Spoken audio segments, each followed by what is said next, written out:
Hey everybody, welcome back to Muscle Car Campy. Jim Camposano here with one of my all-time favorite muscle cars, the 1970 SS396 375 horsepower Nova.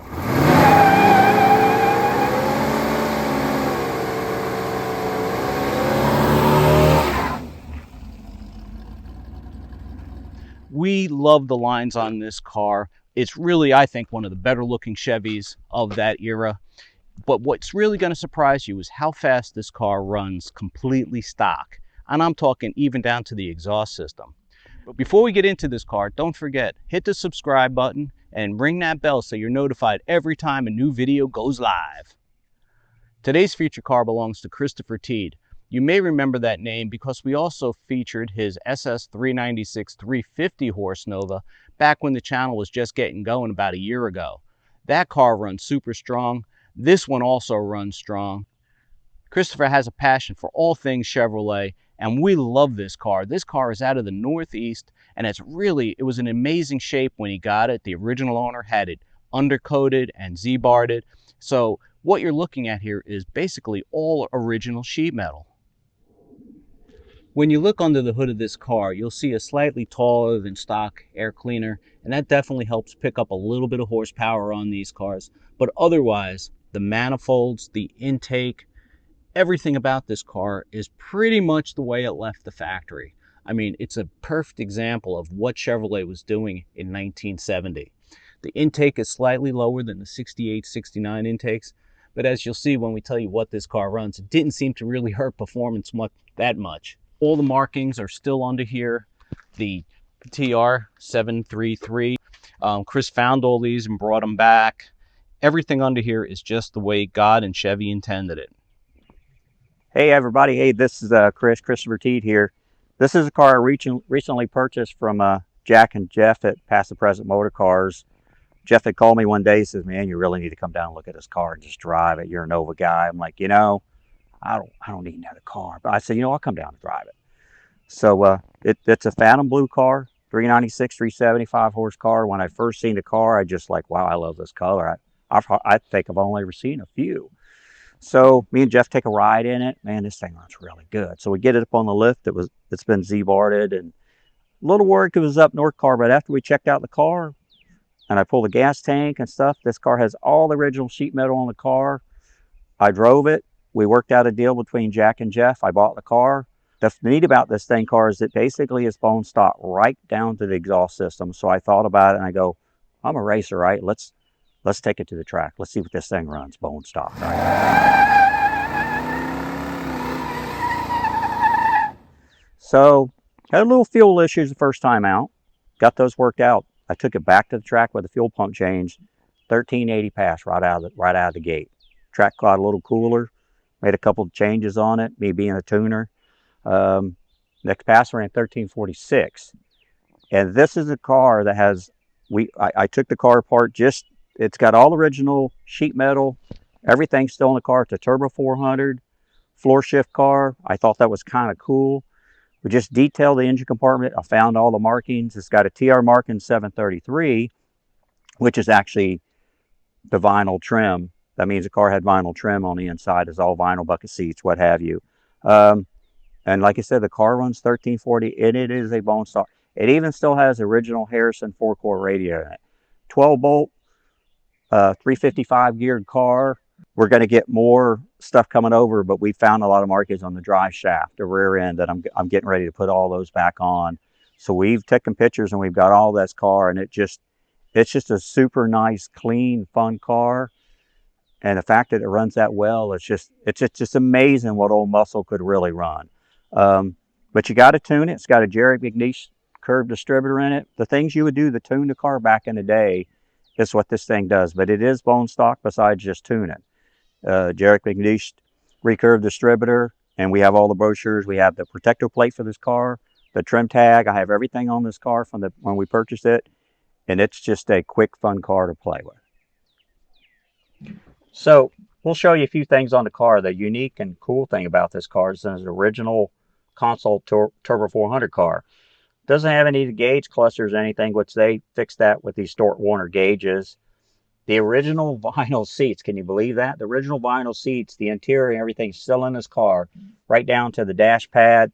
And it even has the original AM/FM radio, which still works today.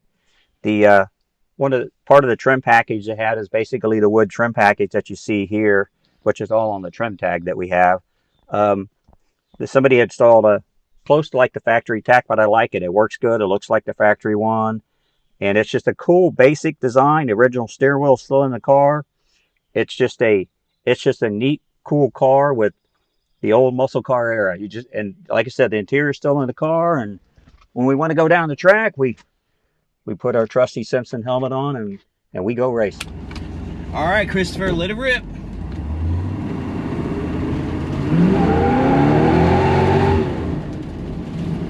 Man, how do you go low 13s with those tires? I mean, I know it's a prep drag strip and all, but it's definitely a lot of work involved. Well, these polyglass tires, red lines, whatever you want to use, you want to get heat to them, but you actually don't want to get a lot of heat to them. But you can't not get any heat to them. You got to get enough heat to them. Like if you see the guys that run pure stock drags or Florida muscle car drags, the guy that really does that super gargantuous burnout, it just gets too much heat on the tires. So it's really about heat on the tires. And believe it or not, the car would run better in a quarter mile and hook up better with these than say it'd be a Goodrich. It's not as hard of a tire. I think Coker and Evans maybe changed the compound just a little bit. I think because a lot of guys are racing with these tires and they work pretty good. You just got to learn.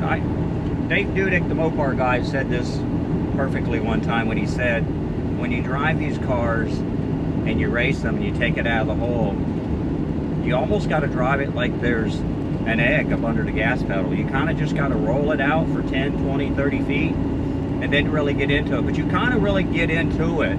You just don't get it all into it till you feel what the tires got, and that's just seat time racing the car. And I imagine you've experimented with different tire pressures, front and rear.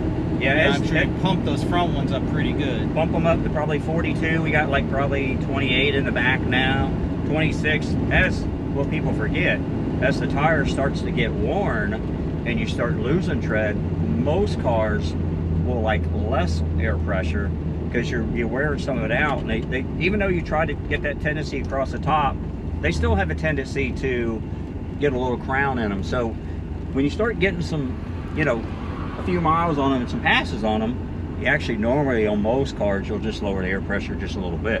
And the old trick is, it's kind of like we seen back there. People said, what air pressure should I run in the rear of my car?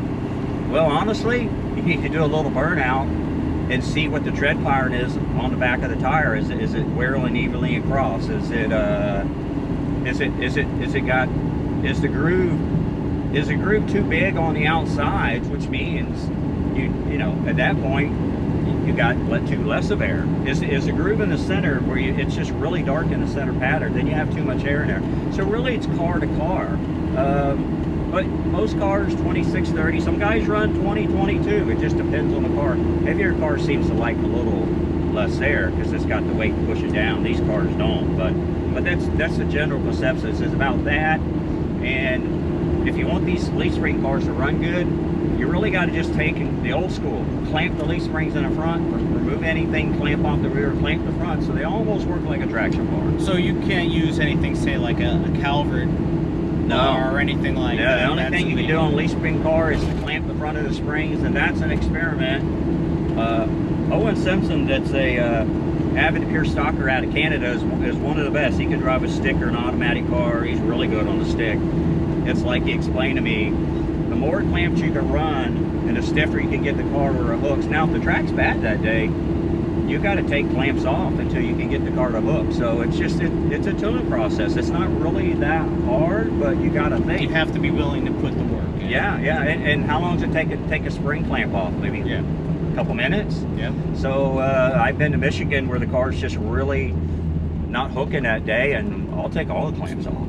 Okay. And then when it starts hooking a little bit, I'll put a couple more back on, and you just kind of keep playing with the car. You know, these cars are about potential. This is all through the stock manifolds going the way you were. Yeah. You put headers, 2.5, 3-inch exhaust on one of these cars, and and you'll just pick up ungodly amounts of horsepower. Oh yeah. Again, you know, you're doing this with what, 2-inch exhaust, you said? Right. It wasn't even 2 1/4 on this car? You know, some of the guys, the old racer buddies tell me, you know, when Chevrolet designed the exhaust manifolds, they didn't design them for horsepower. They designed them because they're pretty sure you're just going to put them in the trunk and put headers on it. They didn't really spend any technology behind making them. No, the Corvette ones, the L78 ones were good. Yeah, but these, you can look at them and see that there's just so much horsepower waiting to be uncorked. Oh yeah.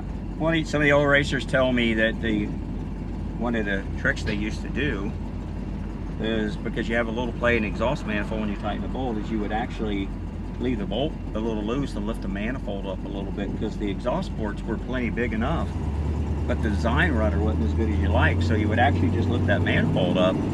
That the flow was actually better than just letting it hang down. Sounds like really something simple, but it works. So yeah, it's something that guys have told me that are still around today, that they told me, and we've tried it. We've made a pass and even tried it, and it seems to help just a little bit, surprisingly enough. Like I said, if you're racing these cars, you pay attention to really simple things. Obviously, unless you put it on there, it doesn't have an air-fuel ratio gauge, so you can read the plug, but plugs are sometimes hard to read. People want to leave the top of the electrode. You actually need to read the side of the plug. The side of the plug actually tells you if you're running too much timing or enough timing and what your jetting is. People always like to read the tip. Really, it's on the side and down. The porcelain's where you really want to read the plug. And just the exhaust tip.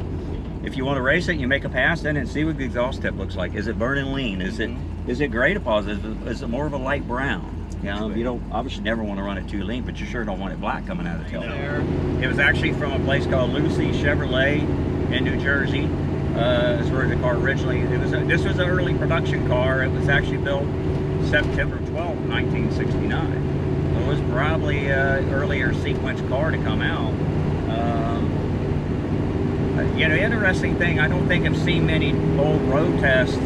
I've seen a lot of road tests on the 375 horse cars, 68 and 69, but I don't think I've hardly seen many on the 70 car.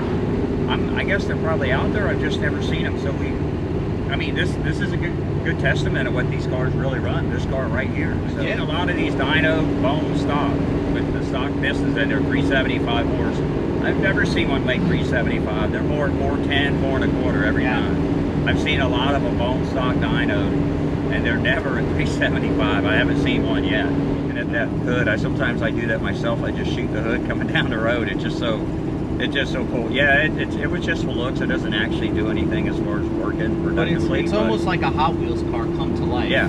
It's like, styling it is. stuff. Yeah, the SS panel on the back, the blacked out, the Super Sport panel on the back. It's just like I guess you could call it a dress-up kit, but boy, it just changes the whole look of the car. I agree. All right, everybody, this is Muscle Car Campy saying see you later. Thanks for watching. Don't forget to hit that subscribe button, ring the bell so you get notified every time a new video goes live. And if you have friends who love muscle cars, definitely share the link with them. Got to spread the love here. Also, special thanks to Christopher Teed for sharing another great Nova with us today.